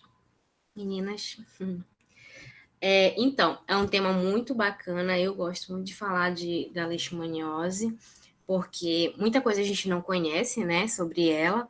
É uma doença também negligenciada, característica de países pobres. Não há muito investimento para ser diagnóstico, ser mais precoce, né, ser de forma imediata. Ainda tem poucas medicações, como vocês colocaram, né? Faltou falar de um que é usado na rede pública, que não é nem a anfotericina B, nem os antimoniais pentavalentes. Me esqueci o nome dele, mas não é nenhum desses dois, que é o mais usado, né, aqui no Brasil, no caso.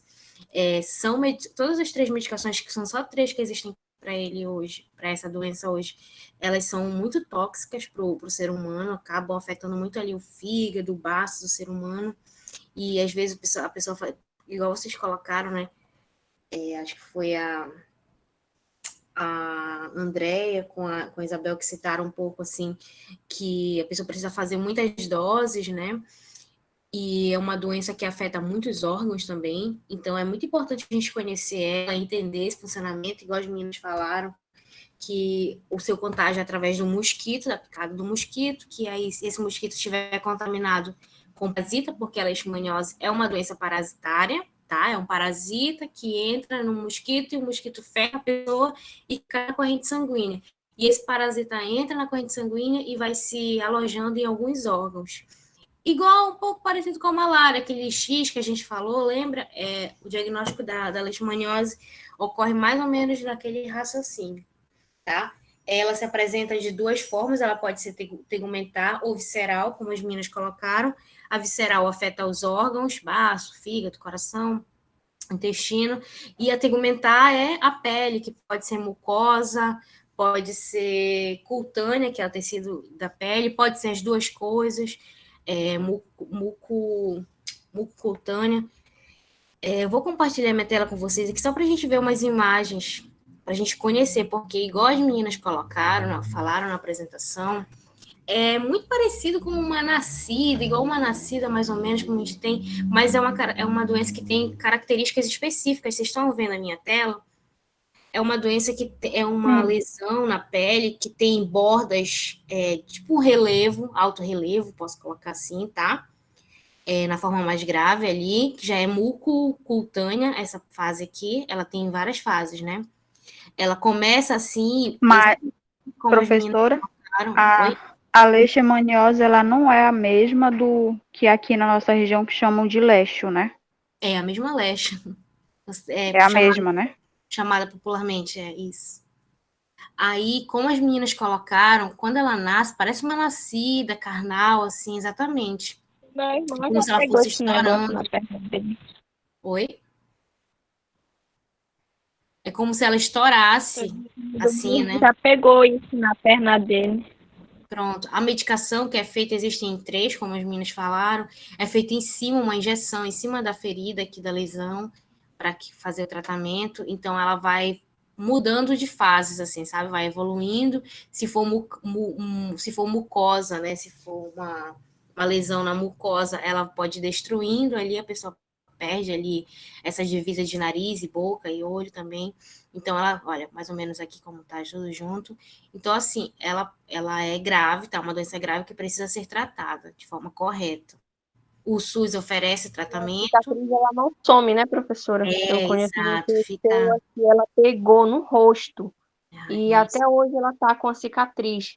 Tipo, como eu estava explicando, a parte que eu estava explicando, ela permanece pro resto da vida, aquela cicatriz, né? Exato. Exatamente. E aí eu fiquei até um pouco triste, assim, de apresentar nosso trabalho, porque a gente fez várias coisas, assim, pra gente apresentar, né? Porque no vídeo explica, tem várias fotos, assim, bem reais mesmo, explicando tudinho, mostrando. E aí, devido à internet, aí o computador também deu bug na hora, a gente se reuniu ainda várias vezes, a gente testou o match hoje à tarde para a gente fazer um trabalho bem legal. Infelizmente, aconteceu tudo isso. Sim, sim. Aí aqui eu trouxe uma imagem do Professora. mosquito para a gente conhecer também, tá? Oi? Pode falar. O meu irmão também pegou esse negócio bem na testa, essa Nossa. doença. Ficou E aí, funda a conseguiu testa fazer, dele. fica uma lesão, né? Fica marcado. Conseguiu fazer tratamento? Aí ele tomou muito, ele fez o tratamento, mas ainda ficou fundo, Marcado, bem fica perto marcado da testa dele, da sobrancelha dele. Ficou marcado muito grande. Exatamente. Meninas, assim, o que eu avalio? Eu avalio o conhecimento de vocês, o material que vocês trouxeram, conhecimento. Essa parte da internet aí é glucantime, tá? A medicação usada no SUS. Essa parte da internet aí a gente está propício a acontecer. Eu relevo tudo isso aí. Eu vi que a Carol foi guerreira até o fim, tentou, voltou, saiu, compartilhou os slides. O grupo, na verdade. O grupo, né? Então, assim, a Carol se esforçou para apresentar e as meninas ficaram acompanhando. E eu considero o conhecimento que vocês trouxeram, tá? O que eu vou avaliar é a forma que vocês falaram, se vocês estavam lendo, se vocês estavam explicando, é isso que eu considero, tá bom? Não se preocupe quanto... Eu sei que o vídeo que vocês iam trazer, com certeza ia contribuir muito com a fala de vocês ensaiaram, estudaram, baseado nisso, né? Eu vou postar no grupo para depois o pessoal dar uma olhadinha lá, para ficar mais... ter mais noção do que a gente estava falando, assim, né? Porque com o vídeo ia ter um impacto bem bacana, assim, o nosso trabalho. Infelizmente, não deu de apresentar ele. Eu imagino. Eu entendo, tá? Sem problemas. E professora? Coloquem assim, no grupo também, tá? O escrito. Pode falar, Josiane. Sim, professora, a gente vendo as colegas, professora, a gente fica de coração apertado, né? Eu vi essas meninas, professora, o trabalho delas estava perfeito, assim, eu vendo, sabe? Aí vai acontecendo tudo isso, né? É muito bom saber que você não leva em conta, né? Porque estudar online não é que nem presencial. Todos os grupos que apresentaram, todos os grupos, aconteceu alguma coisa, algum imprevisto, né? Devido, né? A gente está estudando online, né? Eu igual quando eu dou aula também. Tem um montão de imprevisto que vai surgir, mas aí o que importa é a nossa troca, né? De conhecimento, a contribuição de vocês, a minha contrapartida daqui, e é isso que a gente vai somando aí, tá bom? Não fiquem tristinha, não, que foi bem legal. A gente conseguiu ter uma boa visão, uma boa compreensão da leishmaniose, tá? E é isso, estou colocando presença aí na... E professora, e assim, para a gente, né, foi a primeira apresentação, né? Então, assim, ainda tem muito aquilo, mesmo a gente não estando ali presencialmente, mas a gente fica muito nervoso, né? Acaba dá o nervosismo, a gagueja e troca palavras, realmente um pouco complicado. Aí, às vezes, até a internet que não ajuda realmente, mas, assim, todos os grupos estão de parabéns, entendeu? A gente conseguiu realmente. Olha, eu vi a questão quando elas trouxeram do tema delas, olha, eu nem imaginava, olha, recentemente tinha um cachorro muito feio, né, lá perto da casa da mãe, muito mesmo, todo cheio de ferida, então, assim, eu nem passava na cabeça o risco que aquilo ali estava trazendo, né, para quem vive em volta. Para quem vive em volta, né, então, olha só, com isso já serve de alerta para me alertar as outras pessoas em relação a isso. Orientação, sempre. A gente sai da aula com conhecimento para estar orientando ali quem vive em volta da gente, né? É isso mesmo. Tá? Então, parabéns para os grupos hoje. Foi bem legal. A gente conseguiu fazer aí as 3 apresentações, que todo mundo ficava perguntando, será que vai dar? Vai dar. Bora se esforçar que vai dar certo. Tá bom? E amanhã a gente continua com os nossos 2 grupos, amanhã, conforme a nossa programação. Tá bom? A gente conversa mais também. Professora, eu já postei lá o nosso trabalho no grupo, beleza. tá? Tá bom, beleza. 4 grupos. Beleza. Coloquem aqui a presença, tá? Igual vocês estão colocando mesmo, que eu vou lançar a presença por aqui. Professora, boa noite a todos. Não entendi, gente. Amanhã vai ser feito os 2 grupos ou 3 grupos? Olha, na nossa programação tá 2 grupos. Conforme aquele documento que eu coloquei lá no grupo do WhatsApp, tem 2 grupos.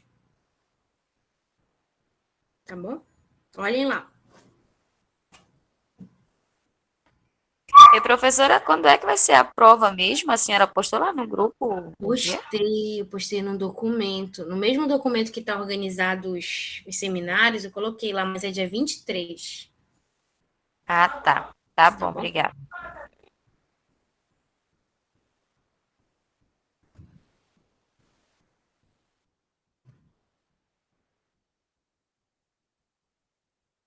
Tchau, linda. Tchau, amores. Boa noite. Quem não respondeu a atividade, responda. Esqueci de falar até hoje. Já estendido do prazo.